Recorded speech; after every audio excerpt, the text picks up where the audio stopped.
తెలుగు శ్రోతలందరికీ నమస్కారం అండి. మన అలనాటి కథలు ఎవర్ గ్రీన్ స్టోరీస్ ఛానల్కి మీ అందరికీ స్వాగతం. నీ ప్రేమకై ధారావాహిక వింటున్నామండి. రచన శ్రీమతి రేణుకా జలదంకి గారు. ఇక ఆలస్యం చేయకుండా మనం కథలోకి వెళ్ళిపోదామండి. వీడియో చూసిన వెంటనే లైక్ చేసి షేర్ చేసి తప్పకుండా సబ్స్క్రైబ్ చేసుకోండి. మన ఛానల్ని బెల్ ఐకాన్ యాక్టివేట్ చేసుకోండి. వెంటనే గొంతు సవరించుకుంటూ లేచి నిల్చొని పిడికిల్ని మడిచి నోటి దగ్గర ఉంచుకొని లౌడ్ స్పీకర్లో మాట్లాడుతున్నట్లుగా నటిస్తూ కాస్త పెద్దగా, సో ఫ్రెండ్స్, లైఫ్లో చదువు ముగించి జాబ్ సంపాదించి మన కాళ్ళ మీద మనం నిలబడగానే పెళ్లి చేసుకుందాం అన్నాడు చైతన్య. పక్కనే ఉన్న ఫ్రెండు చైతన్య వైపు ఎగాదిగా చూస్తూ వంగి చైతన్య ప్యాంటుని కాస్త పైకి లేపి కాళ్ల వైపు చూశాడు. వాహనంలోని స్నేహితులంతా గొల్లున నవ్వారు. మరి అమ్మాయిల కలల మాటేంటి? ఓ ఫ్రెండ్ లేచి నిల్చొని అడిగి మరలా కూర్చున్నాడు. అదే అక్కడికే వస్తున్నాను. పెళ్లి కాగానే కారులో షికారు చేయాలి అనే భార్య నీకొద్దు. ఇరుకు ఆటోలో అయినా నీ పక్కన కూర్చుని నీ స్పర్శలో ఆనందాన్ని పొందుతూ ప్రయాణించే భార్య కావాలి. రద్దీగా ఉన్న బస్సులో పక్కవారు టచ్ అవుతారేమోనని నీ వైపు ఒదిగి ఒదిగి వస్తుంటే తనకు అండగా తన చుట్టూ నువ్వు కంచెలా ఉంటే గర్వంగా ఇతను నా బాడీగార్డు సుమా అని ఆనందించే భార్య కావాలి. 5 స్టార్ 7 స్టార్ హోటల్స్లో భోజనం కావాలి అనకుండా ఇంట్లో పచ్చడన్నమైన రసమన్నమైన ముద్దలు కలిపి ఒకరికొకరు తినిపించుకుంటుంటే అందులో ఉన్న సంతోషాన్ని అనుభవించే భార్య కావాలి. హనీమూన్కి మలేషియా, సింగపూరు, కనీసం సిమ్లా, డార్జిలింగ్ అనకుండా ప్రేమయాత్రలకు బృందావనము నందనవనము ఏలనో, ప్రేమించిన పతి ఎదుట ఉండగా వేరే స్వర్గము ఏలనో అనే భార్య కావాలి. అలాంటి ప్రేమించే భార్యను పొందేందుకు ఎన్నేళ్లైనా వేచి ఉండండి. అంతేకాని సెటిల్ అవడం అంటే కారు, ఇల్లు, బ్యాంక్ బ్యాలెన్సు అనుకోకండి. జాబ్ వచ్చాక సెటిల్ అవడం అంటే నీ భావాలను ప్రేమించే, నిన్ను అర్థం చేసుకునే అమ్మాయిని గాలించడం, పెళ్లి చేసుకోవడం. గొంతు సవరించుకున్నాడు చైతన్య.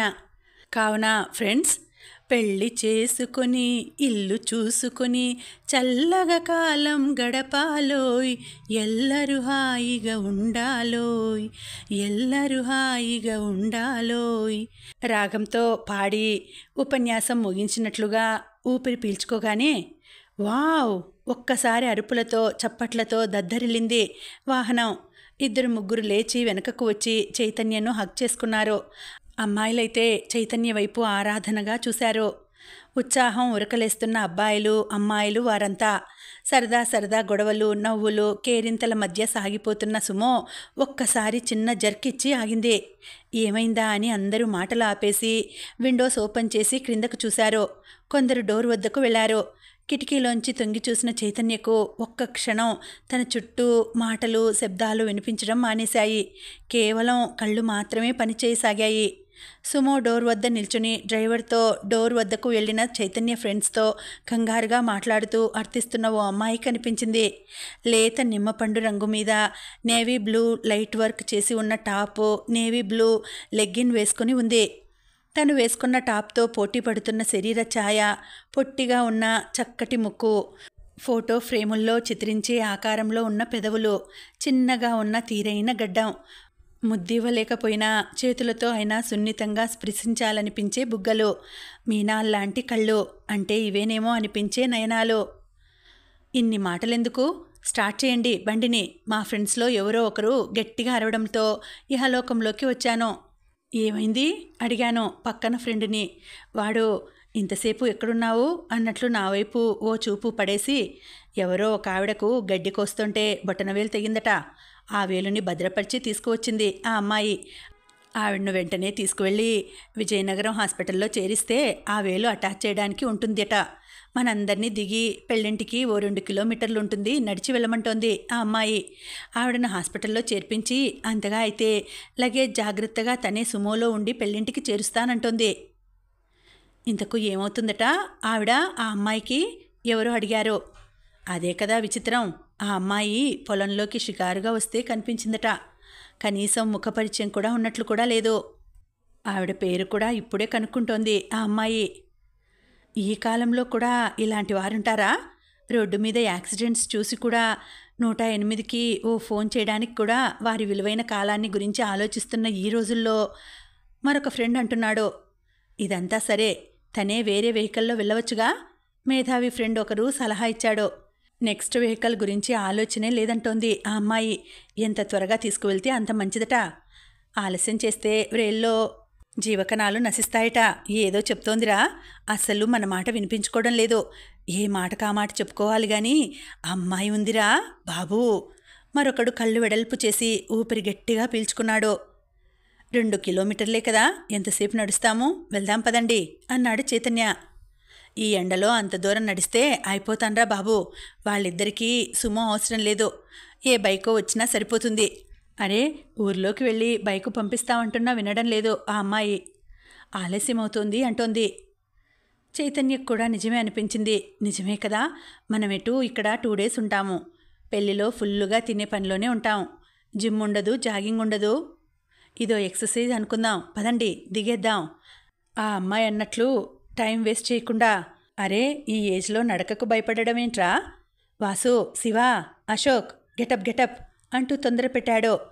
అప్పటికే ఆ అమ్మాయి అభ్యర్థనకు మనసు కరిగిన ముందున్న కొంతమంది వెనక్కి చూసి, కానివ్వండి దిగేయండి, మరీ హెవీ వెయిట్ ఉన్న లగేజ్ వదిలేయండి, డ్రైవర్ తీసుకొస్తాడు, చిన్న బ్యాగ్స్ అయితే తీసుకోండి అనడంతో అందరూ దిగేశారు. సుమోలోంచి దిగుతూ చైతన్య ఆ అమ్మాయిని దగ్గరగా చూశాడు. ప్రక్కనున్న చాలా నిరుపేదగా అనిపిస్తున్న గిరిజనులకు చెందిన స్త్రీని భుజం చుట్టూ చేతులేసి ధైర్యం చెప్తూ సుమో ఎక్కిస్తున్న ఆమెను చాలా దగ్గరగా చూస్తూ ఎందుకో తెలియని ఆనందం పొందాడు. గాయపడిన ఆవిడ ఆ అమ్మాయి ఎక్కగానే సుమో కదిలి వెళ్ళిపోయింది. ముందు కదులుతూ రోడ్డు ప్రక్కన ఉన్న తాటి చెట్లు కట్టిన కళ్ళు ముంతల వైపు చూస్తూ కళ్ళు ఎలా తయారవుతుందో, దాన్ని తయారు చేయడంలో మెలకువలేంటో అక్కడ రోడ్డు పక్కనే కూర్చొని కళ్ళు తాగేవారిని అడిగి కనుక్కుంటూ కాసేపు ఒకరిని ఒకరు పట్టుకోవాలంటూ అమ్మాయిలు అబ్బాయిలు పరుగులు తీస్తూ, కొందరేమో నడకలో పందాలు పెట్టుకుంటూ ఆనందంగా గంతులు వేస్తూ ఊర్లో అడుగుపెట్టారు. ఈ అనుభవం కూడా బాగుందిరా. ఏమైనా మనం పొందిన ఈ అనుభవం తాలూకు ఆనందం, క్రెడిట్స్ మాత్రం ఆ అమ్మాయికే చెందుతాయి అన్నారు కొందరు. వారిలో సుమో డోర్ దగ్గర నిల్చొని ఆ అమ్మాయితో గొడవపడిన వారు ఉన్నారు. ఇంకొందరు ఈ విషయంలో మమ్మల్ని ఒప్పించడంలో చైతన్య కృషి కూడా ఉందిరా అన్నారు. అందరూ కోరస్గా so hats off to Mridula and Chaitanya అన్నారు గట్టిగా. చైతన్య తన పేరు మృదుల అనుకుంటూ లోపల ఆ పేరు ఉచ్చరించుకుంటూ ముందుకు అడుగులు వేశాడు. పెద్ద పాతకాలం మండువా ఇల్లు విడిదిగా ఇచ్చారు. ఓ 4 రూములు, 2 బాత్రూములు, పెద్ద వరండా, 6 బయట విశాలమైన ఖాళీ స్థలం. సాయంత్రం 6 అయింది. 7ంటికి రిసెప్షన్. అమ్మాయిల మేకప్ చాలా ఉంటుంది కాబట్టి ముందు అమ్మాయిలు దొరేశారు బాత్రూముల్లో. దానికి తోడు కొందరి బ్యాగులు సుమోలోనే ఉండిపోయాయి. అవి వస్తేనే కానీ తయారు కాలేరు. మదర్ తెరీసా ఎప్పటికి వస్తుందో, మనం ఎప్పుడు రెడీ కావాలో అన్నాడు వాసు. భలే పేరు పెట్టావురా, Mridula alias Mother Teresa. Vijay అనగానే అందరూ గొల్లున నవ్వారు. చైతన్య నవ్వలేకపోయాడు. ఇతరులలో ఉన్న మంచి లక్షణాలను మెచ్చుకోకపోయినా పర్లేదు కానీ హేళన చేయకపోతే చాలు అన్నాడు కాస్త కఠినంగా. అరే, మేమేం అనలేదురా బాబు ఆ అమ్మాయిని. ఇంత మంచి పేరు పెట్టామంటేనే మెచ్చుకోవడమే కదా అన్నాడు వాసు. ఇంతలో పనివాడు 2 సూట్ కేసులు తీసుకువచ్చి వరండాలో ఉంచి మిగిలిన లగేజ్ తీసుకురావడానికి వెళ్ళాడు. సుమో వచ్చినట్లుందిరా మదర్ అని నాలుగు ఖర్చుకొని ఆ అమ్మాయి వచ్చినట్లుంది, వివరాలు సేకరించొస్తాను అంటూ బయటకు పరుగు తీశాడు వాసు. అందరూ రాకండిరా, మేమిద్దరమే వెళ్తాం అంటూ విజయ్ కూడా వెంట వెళ్ళాడు. చైతన్య కిటికీ వద్దకు వెళ్ళి రోడ్డు మీదకు చూశాడు. మృదుల కాస్త అలసటగా సుమోని ఆనుకొని నిల్చొని ఉంది. డ్రైవర్ సుమోలో నుంచి లగేజ్ దించి పనివాడికి అందిస్తున్నాడు. వాసు, విజయ్ వారి వద్దకు చేరుకోవడం కనిపించింది. ఓ అరగంట అయ్యాక ఇద్దరూ కాస్త నీరసంగా కాళ్ళు ఈడ్చుకుంటూ లోపలికి వచ్చారు. ఏమైందిరా, వివరాలు సేకరించారా? కనీసం ఫోన్ నెంబర్ ఏమిట్రా బాబు, ఫోన్ నెంబర్ ఉంటే అన్నీ సాధించినట్లే. చైతన్య మౌనంగా అనడం కంటే సహనంగా వింటున్నాడు అనడమే బాగుంటుందేమో. విజయ్ వాసు వైపు చూపిస్తూ పెద్దగా నవ్వసాగాడు. వాసుకు ఒళ్ళు మండినట్లే విజయ్ని తల పట్టుకుని వంచి పిడికిలు బిగించి వీపు మీద 2 తగిలించాడు. అసలేం జరిగిందిరా, మీలో మీరు కొట్టుకుంటారేమిటి? అసలు విషయం చెప్పకుండా చైతన్య విసుక్కున్నాడు. వాసు, విజయ్ అసలు విషయం ఇద్దరూ కలిసి పూసగుచ్చినట్లు చెప్పారు. ఆవిడకెలా ఉందండి? హాస్పిటల్లో చేర్చారా? ఫింగర్ ఏమీ డ్యామేజ్ కాలేదు కదా? సుమోకి ఆనుకొని ఫోన్ చూసుకుంటున్న మృదులను అడిగాడు వాసు చాలా నెమ్మదిగా, వినయం ఉట్టిపడే కంఠస్వరంతో. మృదుల తల పైకెత్తి ఇద్దరి వైపు ఓసారి చూసి డ్రైవర్ వైపు తిరిగి, భయ్యా, లగేజ్ అంతా దించేశావు కదా అంది. ఏ హాస్పిటల్లో చేర్చారండి? ఇంటికి తీసుకొచ్చారా మీతో పాటు? మరలా తనే అన్నాడు వాసు. ఇంకా ఏమైనా లోపల ఉండిపోయాయేమో చూడు భయ్యా ఓసారి అంది మృదుల డ్రైవర్ వైపు చూస్తూ. వాసు మాట్లాడేది తనతో కాదన్నట్లు. మీరు లేకపోతే ఆవిడ ఏమైపోయి ఉండేదోనండి. పాపం భర్త, పిల్లలు. ఇప్పటి వరకు మీ గురించి మాట్లాడుకుంటున్నామండి. ఏమైనా మీలాంటి వారు సమాజానికి అవసరమండి. వాసు మాట్లాడుతుంటే విజయ్ భుజం మీద తట్టి వెళ్ళిపోదామన్నట్లు సైగ చేశాడు. మీరు ఎక్కడండి? చదువుకుంటున్నారా?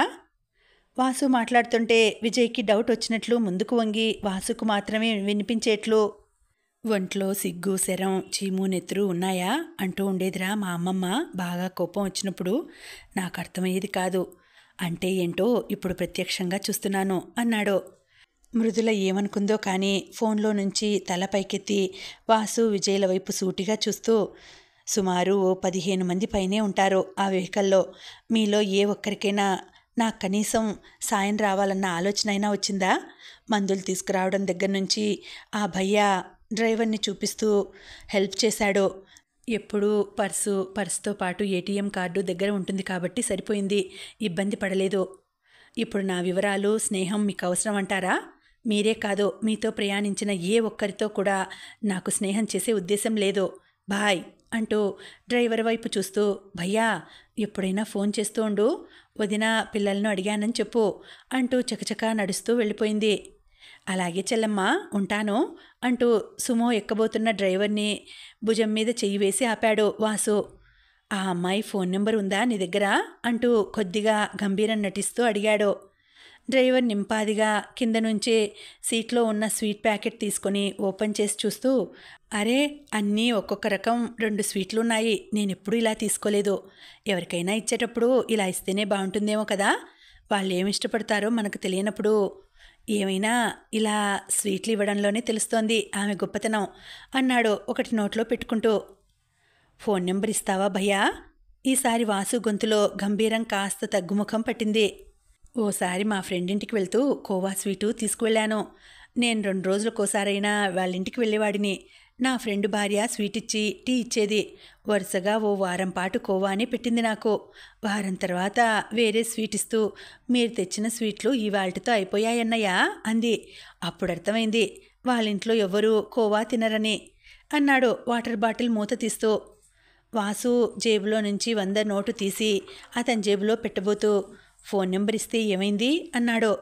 అబ్బా, 2 స్వీట్లకే ఫుల్ అయిపోయింది, ఇక ఏమీ పట్టదు అని డోర్ తీయబోతుంటే వాసు జేబులోంచి 500 నోటు తీశాడు. విజయ్ ఇక ఉండబట్టలేక వాసు భుజం మీద తట్టి, స్వర్గంలో ఉన్న మా అమ్మమ్మను మరోసారి గుర్తు చేశావురా, నీకు నా జోహార్లు అన్నాడు. విజయ్ చెప్తుంటే అందరూ పడి పడి నవ్వుతుంటే చైతన్య మౌనంగా ఉండిపోయాడు. రిసెప్షన్ జరుగుతుండగా పెళ్లికూతురు ఫ్రెండ్స్తో పాటు హడావిడిగా తిరుగుతున్న మృదులను చూసి కంగు తిన్నారు ఫ్రెండ్స్ అంతా. ఇంతకు నిన్ను చూడలేదుగా ఈ మహాతల్లి, చూసి ఉంటే మాత్రం నీ భార్యకు చెప్తుంది. మనందర్నీ కర్కశ హృదయాలు అనుకుంటుందేమో నీ భార్య అంటూ గుసగుసలాడారు వినయ్ చెవిలో. చైతన్య మాత్రం శారీలో ఆమె ముగ్ధ మనోహర రూపాన్ని చూస్తూ మైమర్చిపోయాడు. కానీ ఫ్రెండ్స్ గ్రూప్లో తిరగకుండా ఉండి లేనట్లనిపించాడు. మృదుల కంట అయితే అస్సలు పడలేదు. మృదుల కూడా అస్సలు వీరివైపు చూపు కూడా తిప్పలేదు. భోజనానికి వెళ్తున్నప్పుడు చైతన్య అంటూ పులకరించిన ఓ 50 ఏళ్ల పెద్దాయనను చూసి, బాబాయ్ మీరేంటిక్కడా అని సంతోషంగా అడిగాడు. మా ఊరు ఇదేరా, ఇంటికి వెళ్దాం పదా, మీ పిన్ని కూడా సంతోషపడుతుంది. అమ్మా నాన్న ఎలా ఉన్నారు ఆప్యాయంగా ఆహ్వానించాడు. భోంచేసి వస్తాను బాబాయ్, మీరు భోంచేశారా? చేశాను, త్వరగా వచ్చేయి, అక్కడ పడుకుని తెల్లవారుజామున బయలుదేరి రావచ్చు. ఇద్దరూ కళ్యాణ మండపం దాటి కాస్త దూరం రాగానే, మావయ్య, మృదుల వెనుక పరుగు తీస్తూ వచ్చింది. చైతన్యకు తన గుండె కొట్టుకునే శబ్దం తనకే వినిపించింది. అదృష్టవశాత్తు కళ్యాణ మండపం లైట్ల వెలుతురు వీళ్ళున్న చోట్లో పడకపోవడంతో చైతన్య కనిపించడం లేదు. ఏమ్మా? నేనిక్కడే ఉంటాను ఈ రాత్రికి. అమ్మను రేపు వచ్చేటప్పుడు డ్రెస్ తీసి ఉంచాను, అది తీసుకురమ్మని చెప్పండి. ల్యాండ్ ఫోన్ పనిచేయడం లేదు, నాన్న ఫోను నాట్ రీచబుల్. ఎలా చెయ్యాలా అనుకుంటుంటే మీరు కనిపించారు. మర్చిపోకుండా చెప్పండి మావయ్య, కంగారు పడతారేమో అంది. మసక చీకట్లో నిల్చుని మృదుల కంఠస్వరం వింటూ ఉన్న చైతన్య లతా మంగేష్కర్ పాట వింటున్నట్లుగా అనుభూతి చెందాడు.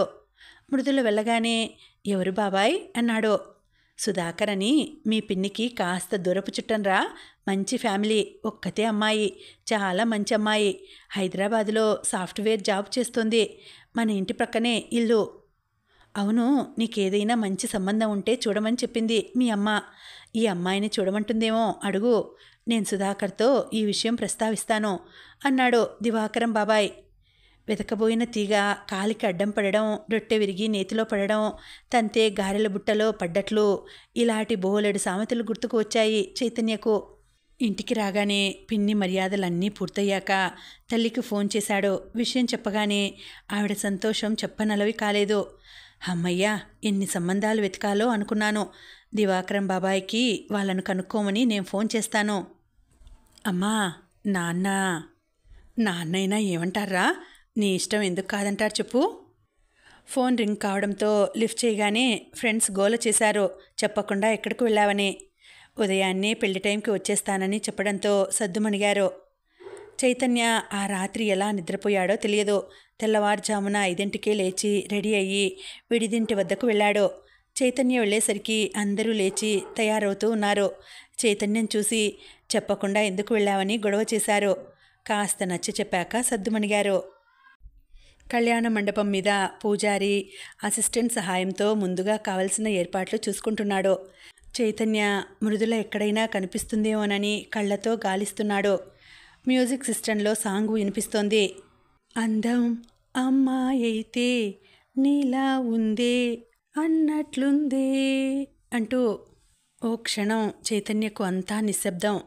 ఆరుబయట ఉండవలసిన ప్రకృతి కన్య కళ్యాణ మండపంలో నడయాడుతుందా అనిపించేట్లుగా లేత చిగురాకు పచ్చ, డార్క్ పింక్ కలర్ బార్డర్ ఉన్న పట్టుచీర, pink colour long sleeves jacket వేసుకుని ఫ్రెండ్స్ మధ్యలో పలుచని చిరునవ్వు పెదవుల మీద నాట్యం చేస్తుంటే వస్తున్న మృదులను చూసి చైతన్య మనసంతా ఏదో తెలియని పారవస్యంతో నిండిపోయింది. ఒరే చైతన్య, మదర్ తెరిసా చూడరా ఎంత బాగుందో. ఇంత అందమైన అమ్మాయికి ఈ సమాజ సేవ పిచ్చేమిటో. నాకైతే నమ్మకం లేదు ఈ అమ్మాయి మొగుడుతో సంసారం చేస్తుందని అంటూ చైతన్య వైపు చూసిన వాడల్లా అతని చూపులో కఠినత్వానికి బేజారయ్యాడు వాసు. ఏంట్రా ఆ చూపు, కత్తి తీసుకుని పొడిచేవాళ్లా చూస్తున్నావు? వాసు కాస్త కంగారుగా అన్నాడు. నిజంగా కత్తి అందుబాటులో లేదే అని బెంగ, కోపం ప్రదర్శిస్తూ అన్నాడు చైతన్య. నువ్వు ఆ అమ్మాయికి ఇంత ఫ్యాన్ అయ్యావని తెలియకన్నాన్రా బాబు, వదిలేయ్. కానీ వేస్ట్రా, మొత్తం సుమోలో ప్రయాణించిన వారినంతా దుర్మార్గులుగా పరిగణిస్తోంది తను. అందుకే నా కోపమంతా. నిజమే కదా, చదువుకున్న వారమై ఉండి తనతో అంతసేపు బ్రతిమాలించుకోవడం తప్పు కదా. డ్రైవర్తో తను గాయపడిన స్త్రీని తీసుకువెళ్తుంటే ఒక్కరమైనా డ్రైవర్ ఎలాంటివాడో అని కూడా ఆలోచించకుండా తన వెంట తోడు వెళ్లాలనే స్పృహ కూడా లేకుండా వ్యవహరించడం తప్పు కదా. తనకు కోపం ఉంటుందంటే ఉండదా మరి? చైతన్య అనగానే okay okay okay cool cool అంటూ చైతన్య భుజం తట్టి వెళ్ళిపోయాడు వాసు. గబుక్కున గుర్తుకు వచ్చినట్లు చుట్టూ చూశాడు చైతన్య. మృదుల ఎక్కడ తను వాసుతో కలిసి ఉండడం చూసిందో అన్నట్లు. కాఫీ తాగుదామని కళ్యాణ మండపం వెనుకకు వెళ్ళబోయిన చైతన్యకు మృదులతో పాటు ఎవరో పురుషుని మాటలు వినిపించడంతో ఆగిపోయాడు. వెనుక కట్టి ఉన్న దట్టమైన కర్టెన్ వెనుక వారు ఉన్నట్లుగా అర్థమైంది. ఎందుకు అర్థం చేసుకోవడం లేదు మృదుల? తను అమ్మ ప్రత్యేకంగా తనను కూర్చోపెట్టి మరీ చెప్పింది రిసెప్షన్లో గోల్డ్ నగలే పెట్టుకోవాలని, బంధువులలో బాగుండదని. మేం వాళ్ళు ఇస్తామన్న క్యాష్ కూడా వద్దన్నాం కదా, దానికి కూడా గోల్డ్ తీసుకోమన్నాం. అలాంటిది గోల్డ్ కాకుండా ఆ గిల్టు నగలు పెట్టుకుంటే ఎంత అవమానంగా ఉంటుంది చెప్పు. అమ్మ చాలా బాధపడుతోంది. నేను చెప్తున్నాను కదా, బ్యూటీషియన్ ఒప్పుకోలేదు. శారీ మీదకు మ్యాచ్ అయ్యే వేస్తేనే లుక్ ఉంటుంది అనడంతో తప్పలేదు. సునీత కంఠస్వరం బొంగురవుతోంది దుఃఖంతో. పెళ్లి కూతురుగా సంజాయిషి చెప్పుకోవాల్సి వచ్చినందుకు కాబోలు. అవును, ఈ విషయంలో మీరెందుకు కల్పించుకుంటున్నారు వినయ్ అంది మృదుల. అంటే అంటేనా, అది ఆంటీ సునీత మాట్లాడుకుంటారు. ఆంటీ సునీతను అడుగుతారు, సునీత సంజాయిషి ఇచ్చుకుంటుంది. ఈ విషయం వారిద్దరి మధ్య ఉండిపోతుంది అంతే. మీ ఇద్దరూ మాట్లాడుకోవడం వల్ల సమస్యను బాధను ఇంకొందరు వ్యక్తులకు పంచడం తప్ప అదనపు ప్రయోజనమైతే ఉండదు. ఇప్పుడు మీరిద్దరూ పెళ్లిపీటల మీద కూర్చున్నా మీ ముఖాల్లో ఈ బాధ కొద్దిగానో గొప్పగానో కనిపిస్తూనే ఉంటుంది. కొన్నాళ్ల తర్వాత మీ పెళ్లి వీడియో చూస్తున్న మీ పిల్లలు, అమ్మా నాన్న మీరెందుకు దిగులుగా ఉన్నారు అంటే మీరు చెప్పే సమాధానం వారికి ఎంత సిల్లీగా అనిపిస్తుంది. మీరిద్దరూ ఈ విషయాన్ని మనసులోంచి తీసేయండి. పెళ్లికి ఎటు గోల్డ్ పెట్టుకుంటుంది సునీత, ఇద్దరూ ఓసారి నవ్వేయండి. చైతన్య మనసంతా తెలియని ఆనందంతో నిండిపోయింది. మృదుల మాట్లాడిన ప్రతి మాట చైతన్య మనసులోంచి వచ్చినదే. ఎంత కష్టపడైనా సాధించాల్సిన ఆణిముత్యం అనిపించింది అతనికి. ఫోన్ రింగ్ కావడంతో అమ్మా అనుకుంటూ లిఫ్ట్ చేసి హామా అన్నాడు. చైతన్య, అమ్మ గొంతులో ఏదో తెలియని బాధ. ఏమిటమ్మా? దివాకరం బాబాయ్ ఫోన్ చేశాడురా, మృదుల తండ్రిని కనుక్కున్నాడట. ఇలాంటి విషయాల్లో లేటు చేయడం మంచిది కాదని, మృదులను తన మేనత్త కొడుక్కు ఇవ్వాలనుకుంటున్నారట. ఆ అబ్బాయి ఆస్ట్రేలియాలో ఉంటాడట. వచ్చే ఏడాది వచ్చేస్తాడట. ఇండియాలోనే ఉండిపోతాడట. మృదుల నాన్న అలాంటి కండిషన్ పెట్టాడట. మృదుల కోసం ఆ అబ్బాయి అన్నింటికీ ఒప్పుకున్నాడట. ఎట్టి పరిస్థితుల్లో పరాయి సంబంధం చేసే ఆలోచనే లేదన్నారట దివాకరం బాబాయ్తో. నువ్వు ఎక్కువ ఆశలు పెంచుకుంటావేమో అని హడావిడిగా ఫోన్ చేస్తున్నాను. కానీ నేను ఇక ఆగనరా నాన్న. నీకు సంబంధాలు చూడటం ముమ్మరం చేస్తాం. ఈ ఏడాదిలో నీ పెళ్లి చేసేయాలి. అమ్మ మాటలు ఎక్కడో వినపడుతున్నాయి చైతన్యకు. అక్కడే కూలబడతాడేమో అన్నంత నీరసం ఆవహించగా చిన్నగా తనతో రానని మొరాయిస్తున్న కాళ్లను బలవంతాన అడుగులు వేయిస్తూ కళ్యాణ మండపం వెలుపలకు వచ్చాడు. విడిదింటికి వచ్చి గదిలో మంచం మీద నిస్సత్తువుగా పడుకుండిపోయాడు. ఉదయం అల్పాహారం చేసి లగేజ్ అంతా సర్దుకుని రెడీ అయ్యేసరికి మధ్యాహ్నం అయింది. అందరికీ వీడ్కోలు చెప్పి బయలుదేరారు ఫ్రెండ్స్ అంతా. పెళ్లి కూతురుకు వీడ్కోలు చెప్తున్నప్పుడు మృదుల కనిపిస్తుందేమోనని చైతన్య కళ్ళు చుట్టూ పరికించాయి. ఎక్కడా కనిపించలేదు. విజయనగరంలో ఎవరు ఎక్కవలసిన ట్రైను వారు ఎక్కుతూ విడిపోతున్నప్పుడు మాత్రం అందరూ ఫ్రెండు శృతి పెళ్లిలో కలుసుకోవాలని వాగ్దానాలు చేసుకుంటూ కదిలారు. కాసేపు గత జ్ఞాపకాల ఒరవడిలో కొట్టుకుపోయిన చైతన్యకు తిరిగి తిరిగి బాగా అలసిపోయాడేమో కళ్ళ మీదకు నిద్ర ముంచుకు వచ్చి కుర్చీలో అలాగే వెనక్కు వాలి నిద్రపోసాగాడు. హఠాత్తుగా మెలకు వచ్చిన మృదులకు క్రొత్తగా ఉన్న గది పరిసరాలు ఒక్క క్షణం తను ఎక్కడ ఉన్నది అర్థం కానివ్వలేదు. కాస్త ఒత్తిగిలి పక్కకు తిరిగి చూడగానే మంచం ప్రక్కగా కుర్చీలో కూర్చొని కాళ్ళు నేల మీద చాచి మంచం కొడుకు తన్నిపెట్టి చలికేమో 2 చేతులు గట్టిగా బిగించి కట్టుకుని నిద్రపోతున్న చైతన్యం చూసి ఎందుకో జాలనిపించింది. రాత్రి జరిగిన విషయం గుర్తుకు వచ్చి తనదే తప్పని కూడా అనిపించింది మృదులకు. కానీ ఆ అమ్మాయికి పెళ్ళైపోయి ఉంటుందేమో అన్న మాటకే అంత బాధపడిపోయేవాడు. నిజంగా ఆ అమ్మాయి మోసం చేసిన విషయం తెలిస్తే ఏమవుతాడు అన్నదే అగమ్య గోచరం అనిపిస్తూ ఉంది. ఉన్నట్లుండి తను అంత మాట అనేయడంతో అతనికి కోపం వచ్చింది. అతని చూపుల్లో ఆగ్రహం, మాటలలో పదును మృదులకు ఆగ్రహం అనే కంటే ఆవేదననే కలిగించిందని చెప్పొచ్చు. ఒక్క ఉదుటిన గుమ్మం బయటకు అడుగుపెట్టిన ఆమెకు కన్నీటితో నిండుకుపోయిన కళ్లకు ఒక్క క్షణం ఏమీ కనిపించలేదు. కళ్ళు తుడుచుకుంటూ గుమ్మం ప్రక్కగా 2 అడుగులు వేసి గోడను ఆనుకుని నిల్చున్న ఆమె శక్తి లేనట్లుగా క్రిందనే కూర్చుండిపోయింది.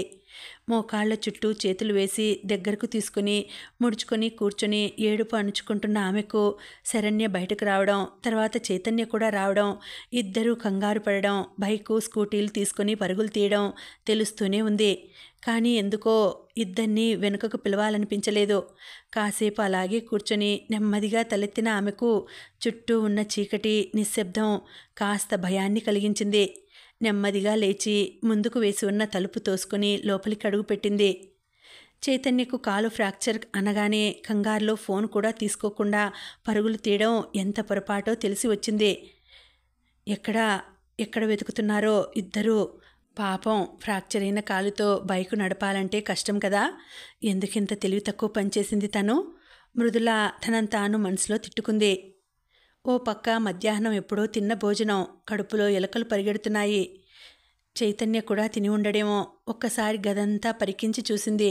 ఓవైపు నీట్గా బెడ్షీట్ పరిచి ఉన్న మంచం, పరుపు, మరో మూల చిన్న టేబుల్ మీద ల్యాప్టాప్, దానికి ఎదురుగా ఓ కుర్చీ, మరోవైపు గోడకు అమర్చి ఉన్న 20 ఇంచెస్ చిన్న LED టీవీ, ఓవైపు పెద్దదిగా పేర్చి ఉన్న పుస్తకాలతో ఉన్న గ్లాస్ డోర్స్తో ఉన్న కబోర్డ్. అబ్బాయిలు ఇల్లు నీట్గా ఉంచుకోరు అన్న మాట చాలా తప్పు అని రుజువు చేసేట్లుంది ఆ గది. గదిలోంచి ఓవైపుగా ఉన్న కట్టెను తీసుకుని లోపలికి అడుగు పెట్టగానే అర్థమైంది వంటగది అని. ఆడవారు కూడా అంత నీటుగా ఉంచుకుంటారా అని డౌట్ రావడం ఖాయం ఆ వంటిల్లు చూసిన వారికి. ఓవైపు స్టవ్, రైస్ కుక్కర్, మరోవైపు చిన్న ఫ్రిడ్జ్, కబ్బోర్డులో నీట్గా చిన్న చిన్న ట్రాన్స్పరెంట్ ప్లాస్టిక్ బాటిల్స్లో పప్పులు వగైరాలు. రైస్ కుక్కర్ మూత తొలగించి చూసింది. మధ్యాహ్నం తినగా మిగిలి ఉన్న అన్నమేమో కొద్దిగా ఉంది. ఫ్రిడ్జ్ తీసి చూడగా ఓ గాజు సీసాలో పెరుగు, పాల ప్యాకెట్ కనిపించింది. చిన్న చిన్న ప్లాస్టిక్ బాక్సుల్లో రకరకాల పచ్చళ్ళు ఇంట్లో తయారు చేసినవిలా ఉన్నాయి. బహుశా చైతన్య అమ్మగారు పంపించినవిలా ఉన్నాయి. బిస్కెట్ ప్యాకెట్స్తో పాటు చాక్లెట్స్ కూడా ఉన్నాయి. చిన్న పిల్లాడిలా చాక్లెట్స్ తినడం ఏమిటో మనసులోనే అనుకుని నవ్వుకుంది. బాగా ఆకలి అనిపిస్తున్నా తినేందుకు కాస్త మొహమాటం అనిపించి ఫ్రిడ్జ్లో బిస్కెట్ ప్యాకెట్ ఒకటి తీసుకొని తిని వాటర్ తాగింది. హాస్టల్కి వెళ్ళాలన్నా మెయిన్ రోడ్ వరకు నడవాలి. గోడకు తగిలించి ఉన్న గోడ గడియారం వైపు చూసింది. 10 కావస్తోంది. చైతన్య, శరణ్య ఇంత టైమైనా రాకపోవడం ఓ విధమైన ఆందోళన కలిగిస్తోంది. ఎంత కంగారు పడుతున్నారో. చైతన్య వచ్చాక కాస్త నెమ్మదిగా మాట్లాడాలనుకుంది. తలుపు దగ్గరగా వేసింది. కాసేపు కుర్చీలో కూర్చుని నిద్ర ముంచుకు రావడంతో బెడ్ మీద పడుకుని కళ్ళు మూసుకుంది. చిన్నగా శబ్దం కాకుండా లేచి చైతన్య కుర్చీ ప్రక్కగా చిన్నగా అడుగులో అడుగు వేసుకుంటూ అతనికి మెలకువ రాకుండా బాత్రూంకి వెళ్ళి వేలుతోనే బ్రష్ చేసుకుని ముఖం కడుక్కొని వచ్చింది. టైం చూసింది. 5:45 అయింది. కిటికీలోంచి బయట చీకటిగానే ఉండడం కనబడుతోంది. ఒక అరగంటలో తెల్లవారిపోతుంది. చైతన్య లేవగానే శరణ్యకు ఫోన్ చేయించాలి. వంటగదిలోకి వెళ్ళి పాలు గిన్నెలో పోసి స్టవ్ మీద పెట్టి బ్రూ కానీ టీ పొడి కానీ ఉందేమో వెతకసాగింది. కుర్చీలో పడుకోవడంతో మెడ కాస్త ఇబ్బందిగా అనిపించి హఠాత్తుగా మెలకువ వచ్చిన చైతన్య ఖాళీగా ఉన్న మంచం కనిపించగానే ఉలిక్కిపడ్డాడు. గబుక్కున్న తలుపు తీసుకుని బయటకు పరిగెత్తి రోడ్డు మీదకు వెళ్ళి చుట్టూ చూశాడు. మతిపోయినట్లయి కుడి చేతి వేళ్లను జుట్టులోనికి పోనిస్తూ ఇంటివైపు చూడగానే గదిగుమ్మం వద్ద నిల్చుని విస్తుపోయి చూస్తున్న మృదుల కనిపించింది. ఒక్క అడుగులో మృదుల వద్దకు పరిగెత్తుకు వచ్చిన చైతన్య మృదులకు ఒక్క అడుగు దూరంలో బలవంతాన ఆగి "అమ్మయ్యా ఉన్నారా?" అన్నాడు కాస్త ఊపిరి బలంగా తీసుకుంటూ. చైతన్య కళ్ళల్లో కనిపించిన భావానికి మృదుల ఓ క్షణం ఉక్కిరిబిక్కిరైంది. నెమ్మదిగా గుమ్మానికి అడ్డు తొలగి దారిస్తూ తను ముందుకు కదిలింది. చైతన్య లోపలికి రాగానే మృదుల "మీరు తలుపు గడియ తీసుకుని పరిగెత్తారు. నేను వెళ్ళిపోయి ఉంటే లోపల గడియ ఎలా పెట్టగలను అనుకున్నారు?" అంది చైతన్య ముఖంలోకి సూటిగా చూస్తూ. సమాధానం ఇవ్వడానికి ఓ 1/2 నిమిషం తడుముకున్న చైతన్య వెంటనే సర్దుకుని "రాత్రి 1 నిమిషంలో మాయమయ్యారుగా, ఇప్పుడు తలుపు గొల్లెం వేసి ఉన్నా మాయమవుతారేమో, మీకేదైనా సాధ్యం అనిపించి" అన్నాడు. మృదుల గబుక్కున నవ్వబోయి ఆగింది. "అయ్యో పాలు" అంటూ వంటింట్లోకి పరిగెత్తింది. చైతన్య కూడా వెనకే వచ్చాడు. "అమ్మయ్య పొంగిపోలేదులేండి" అంది మృదుల కాఫీ కలిపి కప్పులలో పోస్తూ. చైతన్య మృదుల దగ్గరగా వచ్చి స్టవ్ పైభాగంలో ఉన్న కబ్బోర్డ్లోంచి పంచదార డబ్బా తీస్తుంటే మృదుల కదలకుండా బొమ్మలా నిల్చుంది. ఎక్కడ తగులుతానో అన్నట్లు. పంచదార కప్పుల దగ్గరగా పెట్టి దూరంగా వెళ్తూ "సారీ 1 నిమిషం బ్రష్ చేసుకొచ్చేస్తాను" అంటూ వెళ్ళాడు చైతన్య. కాఫీ తాగుతుండగానే చైతన్య ఫోన్ తీసుకుని శరణ్యకు ఫోన్ చేసి మాట్లాడి మృదులకిచ్చాడు. మృదుల రాత్రి జరిగిన విషయం శరణ్యకు వివరిస్తుంటే చైతన్యకు కూడా నవ్వు వచ్చింది. చైతన్య తన బైక్లో తీసుకువస్తానని హాస్టల్ వద్దకు వచ్చాక ఫోన్ చేస్తానని చెప్పడంతో శరణ్య సరేనంది. మృదుల దువ్వెన అడిగి తీసుకొని జడ వేసుకుంటుంటే చైతన్య కూడా ప్యాంటు వేసుకొని రెడీ అయ్యి మంచం మీద అలసటగా పడుకుని సీలింగ్ వైపు చూస్తూ ఆలోచిస్తుంటే మృదుల "నేను రెడీ, వెళ్దామా?" అంది. చైతన్య కాస్త భారంగా ఆమె వైపు చూసి "పదండి" అన్నాడు లేస్తూ. "అయ్యో మర్చిపోయాను, మీకు కాలు ఎలా ఉంది?" అంది మృదుల చైతన్య కాలు వైపు చూస్తూ. "పర్లేదు" అన్నాడు తను కూడా కాలు వైపు చూసుకుంటూ. ఏది చూపించండి అంది క్రింద మోకాళ్ళ మీద కూర్చుంటూ మృదుల. పెద్ద ఫ్రాక్చర్ కాదులేండి, చిన్నదే, తగ్గిపోతుంది. మొహమాటంగా అంటున్న మృదుల వినలేదు. పాదం కాస్త వాచి ఉంది. అయ్యో, కట్టు కూడా తీసివేసినట్లున్నారుగా, డాక్టర్ వద్దకు వెళ్ళి కట్టు కట్టించుకొని రండి అంది కాస్త ఆందోళనగా. అలాగే, వెళ్తాను. మీరేం కంగారు పడకండి, పదండి. మీరు ఆఫీస్కి కూడా వెళ్ళాలిగా అంటూ ముందుకు కదిలాడు చైతన్య. ఇప్పుడైనా తాళం వేయండి. అలా తాళం వేయకుండా ఇల్లు వదిలేసి వెళ్తారా ఎవరైనా అంది మృదుల. పోన్లేండి, మంచి జరిగిందిగా, లేకపోతే మీరు ఆ చీకట్లో ఎక్కడుండేవారు? తలుచుకుంటేనే భయమేస్తోంది బాధగా అంటున్న చైతన్య వంక కాస్త వింతగా చూసింది మృదుల. హాస్టల్కు కాస్త దూరంలో పండిని నిలిపి శరణ్యకు ఫోన్ చేయగానే పరిగెత్తుకు వచ్చిన శరణ్య మృదులను చూడగానే అమాంతం కౌగిలించుకుంటూ కళ్ళ నీళ్ల పర్యంతమైంది. ఎన్నిసార్లు చెప్పాను ప్రాణం మీదకు తెచ్చుకుంటావే అని, విన్నావా అంది కాస్త కోపంగా. చైతన్య తప్పు చేసినట్లు బాధగా తలదించుకున్నాడు. మృదుల శరణ్యను చేయి పట్టి పక్కకు లాగుతూ చెవిలో అతను వింటాడు అంది కాస్త కోపంగా. శరణ్య చైతన్య వైపు చూసింది ప్రశ్నార్థకంగా. చైతన్య తను చెప్పలేదన్నట్లుగా సైగ చేశాడు ఒకంత బాధగా. చైతన్య బైకు స్టార్ట్ చేస్తూ ఉంటాను శరణ్య అన్నాడు మృదులపై నుంచి చూపు మరల్చకుండా. అలాగే, మీరు మర్చిపోకుండా డాక్టర్ వద్దకు వెళ్ళండి అంది మృదుల. చైతన్య బైక్ స్టార్ట్ చేసి కనుమరుగయ్యే వరకు చూసిన శరణ్య మృదుల హాస్టల్ వైపు కదిలారు. వార్డెన్కి మీ బంధువు ఒకరికి ఆరోగ్యం బాగాలేదని మీ పేరెంట్స్ అర్జెంటుగా రమ్మని ఫోన్ చేస్తే వెళ్ళావని చెప్పాను. నిన్ను అడిగితే నువ్వు కూడా అదే చెప్పు, శరణ్య హెచ్చరించింది. కిందే టిఫిన్ చేసి ఆఫీస్కు రెడీ అయ్యేందుకు రూమ్లోనికి రాగానే చైతన్య గురించే ఆందోళనగా ఉంది శరణ్య. మోసం చేసి ఉంటుందేమో అన్న ఊహనే భరించలేనివాడు ఆ అమ్మాయికి పెళ్ళైపోయిందని తెలిస్తే ఏమైపోతాడా అని అంది. వెంటనే శరణ్య, ఆ టెన్షన్ అయితే తీరిపోయింది. నువ్వు ఈ విషయంలో నీ జోక్యం మానేయవచ్చు. అతనికి విషయం అంతా చెప్పేశాను అంది తాపిగా. ఏంటి? బ్యాగు సర్దుకుంటున్నదల్లా ఒక్క ఉదుటం లేచి శరణ్య దగ్గరకు వచ్చి నిల్చుంది మృదుల. తెలిసిపోయిందా? ఎలా? నువ్వు చెప్పేశావా? ఎలా రెస్పాండ్ అయ్యాడు? ఆదుర్దాగా అడిగింది. నాకు తెలిస్తేగా, నేను ఫోన్లో చెప్పాను.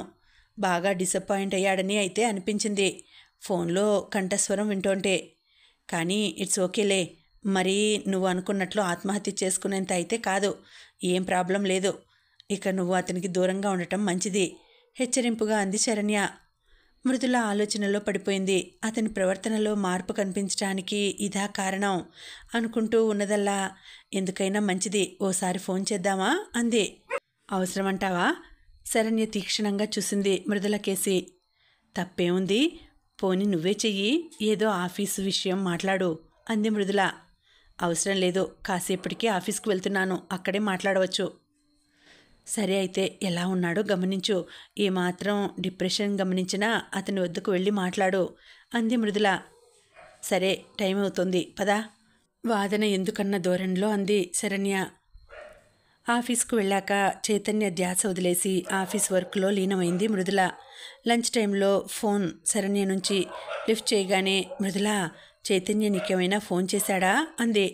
లేదే, ఏమైంది? ఆఫీస్కు రాలేదా? మృదుల మనసెందుకో కీడు శంకించసాగింది. రాలేదే, మార్నింగ్ 11ంటికి మెసేజ్ చేశాను. రీచ్ అయినట్లు ఉంది కానీ చూసినట్లు లేదు. ఏమైనా పనిలో ఉన్నాడేమో అనుకున్నాను. 1 గంటకు కూడా మెసేజ్ చూడకపోవడంతో ఫోన్ చేశాను. రింగ్ అవుతోంది కానీ లిఫ్ట్ చేయడం లేదు. మృదులకు మతిపోయినట్లయింది. మేనేజర్ని అడిగి వచ్చేస్తున్నాను, నువ్వు కూడా పర్మిషన్ తీసుకుని వచ్చేయి, ఇంటి వరకు వెళ్ళి చూసి వద్దాం అంది కంగారు గొంతులో నొక్కిపడుతూ. స్కూటీలో చైతన్య గది వద్దకు చేరుకోగానే గదికి తాళం వేసి ఉండకపోవడం చూసి స్నేహితురాలిద్దరూ ఊపిరి పీల్చుకున్నా మరలా అది కూడా ఒక విధంగా భయాన్నే కలిగించింది. బెల్ నొక్కి ఓ 2 నిమిషాలు వెయిట్ చేయగానే మృదుల చెయ్యి మరలా కాలింగ్ బెల్ మీదకు వెళ్ళబోతుంటే శరణ్య ఆపింది. కాసేపు వెయిట్ చేద్దాం అన్నట్లుగా. మరో నిమిషం చూసి మృదుల బెల్ ప్రెస్ చేయబోతుంటే తలుపు తీశాడు చైతన్య. తలుపు తీసిన చైతన్యం చూసి మృదుల, శరణ్య తెల్లబోగా. అనుకోకుండా వచ్చిన మృదుల శరణ్యలను చూసి చైతన్య కూడా పజిల్ అయ్యాడు. చామన ఛాయలో ఉన్న ముఖం కాస్త కందినట్లు కాగా ఎర్రబడిన కళ్ళతో నీరసంగా కనిపిస్తున్న చైతన్యం చూడగానే, ఏంటలా ఉన్నారు? హడావుడిగా అడిగింది మృదుల. చైతన్య వారిని ఆహ్వానిస్తున్నట్లుగా గుమ్మానికి అడ్డం తొలుగుతూ, జ్వరమండి, మీరు వెళ్ళినప్పటి నుండి ఆఫీస్కు మెసేజ్ ఇవ్వాలనుకుంటూనే కూడా ఇవ్వలేకపోయాను. అయ్యో, మీరు పడుకోండి చైతన్య అంది శరణ్య లోపలికి అడుగులు వేస్తూ. వెనకే అడుగుపెట్టిన మృదులకు ఎన్నాళ్ళ నుంచో చిరపరిచితమైన ఇల్లులా అనిపించింది ఆ ఇల్లు. బహుశా రాత్రంతా ఆ ఇంట్లో ఉండడం వల్ల కాబోలు. చైతన్య మంచం మీద కూర్చొని వాళ్లకు కుర్చీ చూపించాడు. ఉదయం నుండి ఏమైనా తిన్నారా? అసలు టాబ్లెట్ వేసుకున్నారా? డాక్టర్ వద్దకు వెళ్ళవలసింది కదా అంది మృదుల గబగబా. అసలు ఫీవర్ ఎంత ఉందో చూసుకున్నారా అంటూ సడన్గా కాస్త ముందుకు వంగి చైతన్య నుదుటి మీద చెయ్యి వేసి చూసిన మృదుల, అబ్బా ఎంత వేడిగా ఉంది అంటూ చెయ్యి వెనక్కి లాక్కుంది కంగారుగా. చైతన్య, శరణ్య మృదుల అనాలోచితంగా చేసిన పని తామిద్దరూ గమనించలేదన్నట్లుగా ప్రవర్తించడానికి కాస్త కష్టపడవలసి వచ్చింది. ఇంట్లో ఏమైనా టాబ్లెట్స్ ఉన్నాయా చైతన్య అంది శరణ్య. డోలో ఉన్నాయండి ఎదురుగా కబోర్డ్ చూపిస్తూ అన్నాడు చైతన్య. ఏమీ తినకుండా ఎలా? అసలు మీరు ఒక్కరే ఇలా ఉండడం ఏమిటి? ఒక్క ఫ్రెండ్తో అయినా రూమ్ షేర్ చేసుకోవాల్సింది కదా. ఇలాంటప్పుడు ఎంత ధైర్యంగా ఉంటుంది చెప్పండి. మృదుల స్వరంలో కోపం, అధికారం, ఆందోళన తక్కువ మోతాదులో అయినా తనకే తెలియకుండా ప్రస్ఫుటం అవుతుంటే చైతన్య, శరణ్య ఎవరి కారణాలతో వారు ఇబ్బందిగా ఫీల్ అయ్యారో. మృదుల కబోర్డ్ వద్దకు వెళ్ళి టాబ్లెట్ తీసుకొచ్చింది. కాఫీ పెడతాను అంటూ లోపలికి వెళ్ళింది. శరణ్య, నేను టిఫిన్ తీసుకొస్తాను అంటూ వెళ్ళబోతుంటే చైతన్య, వద్దండి, కాస్త తగ్గాక నేను బయటకు వెళ్ళి తింటాను అంటూ వారించబోగా శరణ్య వినకుండా వెళ్ళిపోయింది. మృదుల కాఫీ ఇస్తూ, మరలా నేను ఇంతకు ముందు అడిగిన ప్రశ్నకు సమాధానం ఇవ్వలేదు మీరు.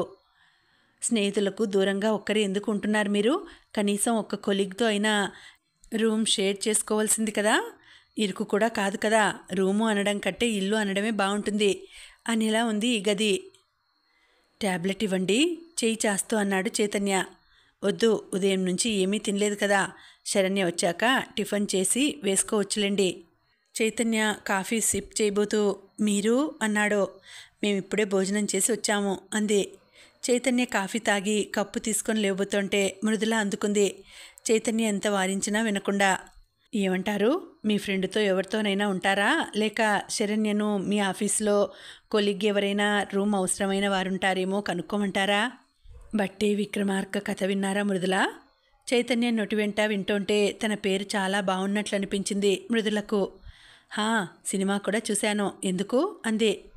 విక్రమార్కుడు ఫీమేల్ వర్షన్ చూస్తున్నాను మీరు వచ్చినప్పటి నుండి. అంటే మీరు సమాధానం చెప్పకున్నా ఒకే ప్రశ్న అడుగుతున్నాననా? బొంగుమూతి పెట్టి చిరుకోపంగా అడిగిన మృదులను మంత్రముగ్ధుడైనట్లు చూశాడు చైతన్య. కొంపదీసి సమాధానం చెప్పకుంటే నా శిరస్సు 1000 ముక్కలు కావడం లాంటి షరతులైతే ఉండవు కదా అన్నాడు చైతన్య భయంగా ముఖం పెట్టి. చచా, అలా అనకండి గబుక్కున అంది మృదుల నిజంగానే ఫీల్ అయిపోతూ. అయ్యో, సరదాగా అన్నానండి బాబు. మాటంటేనే జరిగిపోతుందా ఏంటి? పోనీ మీ అమ్మగారిని రమ్మంటే కొన్నాళ్ళు మీకు తోడుగా. ఇప్పుడు చూడండి, జ్వరం తగ్గిపోయింది అన్నాడు చైతన్య కుర్చీలో కూర్చున్న మృదుల ముందుకు తల వంచుతూ. మృదుల విధిలేనట్లుగా కాస్త సంకోచిస్తూ చైతన్య నుదుటిని తాకనట్లుగా స్పృశిస్తూ, ఉంది, ఇంకా 102 ఉంటుంది ఈజీగా అంది. అంతా నా వల్లే. మీరు రాత్రంతా మంచులో రైల్వే స్టేషన్స్, బస్ స్టేషన్స్ అంతా తిరిగారట కదా. కాలు కూడా బాగోలేదు కదా అంటూ హఠాత్తుగా గుర్తుకు వచ్చిన దానిలా, అవును, కాలు ఎలా ఉంది అంటూ పాదం వైపు చూసింది. వాపు తగ్గినట్లు లేదు కదా. మీకు మంచి చేద్దామని వచ్చి ఇలా చేశానేంటి అంది కాస్త దిగులుగా ముఖం పెట్టి. చైతన్య తలదించుకున్నాడు. ఎందుకో మృదుల ముఖంలోకి చూడలేనట్లుగా. సారీ అన్నాడు. ఎందుకు అంది మృదుల ఆశ్చర్యంగా. మిమ్మల్ని అంతగా కోపగించుకోకుంటే ఇదంతా జరిగేది కాదు కదా. శృతి గురించి తప్పుగా మాట్లాడారని కోపం వచ్చింది. కానీ మీరు నా కోసం ఎంత కష్టపడ్డారో శరణ్య చెప్పాక నాకెంత ఆవేదన కలిగిందో మాటల్లో వర్ణించలేను. మిమ్మల్ని క్షేమంగా చూడగలనా అనిపించింది. రాత్రి మీకేమైనా ఆపద ఎదురై ఉంటే నన్ను నేను జీవితాంతం క్షమించుకోలేకపోయేవాడిని. చైతన్య గబుక్కున మంచం మీద నుంచి లేచి కుర్చీలో కూర్చుని ఉన్న మృదుల కాళ్ళ వద్ద మోకాళ్ళ మీద కూర్చుని మృదుల 2 చేతులు తన చేతుల్లోకి తీసుకొని ఆ చేతులలో తన ముఖం దాచుకున్నాడు. ఊహించని ఈ పరిణామానికి దిగ్భ్రాంతికి లోనైన మృదులకు నోట మాట రాలేదు. చైతన్య కంటతడి తన చేతులను స్పృశిస్తుంటే ఎందుకంతలా ఆవేదన వ్యక్తపరుస్తున్నాడో అర్థం కాక ఎలా ఓదార్చాలో తెలియక సతమతమైంది మృదుల. చైతన్య చిన్నగా పిలుస్తూ తన కుడి చేతిని చైతన్య చేతుల్లో నుంచి విడిపించుకొని చైతన్య తల మీద ఉంచింది. ప్లీజ్ బాధపడకండి, ఇలా చూడండి అంటున్న మృదుల కూడా గొంతులో ఏదో అడ్డుపడ్డట్లు ఆగిపోయింది. బయట స్కూటీ శబ్దం వినిపించగానే చాలా నెమ్మదిగా మృదువైన స్వరంతో, అదిగో శరణ్య వస్తోంది, లేవండి, మనల్ని ఇలా చూస్తే. మృదుల చెయ్యి వదిలేస్తూ తన చేతులతో కళ్ళు గట్టిగా తుడుచుకొని లేచి బెడ్ మీద నిటారుగా కూర్చొని, చూస్తే చూస్తే ఏమవుతుంది అన్నాడు మృదుల వంక సూటిగా చూస్తూ. మృదుల విస్తుపోయి చూస్తూ ఉండిపోయింది. ఇంకా ఉందండి, కథ కొనసాగుతుంది. మళ్ళీ వచ్చే వీడియోలో తర్వాతి భాగం వినేద్దామండి. అంతవరకు సెలవు. నమస్తే.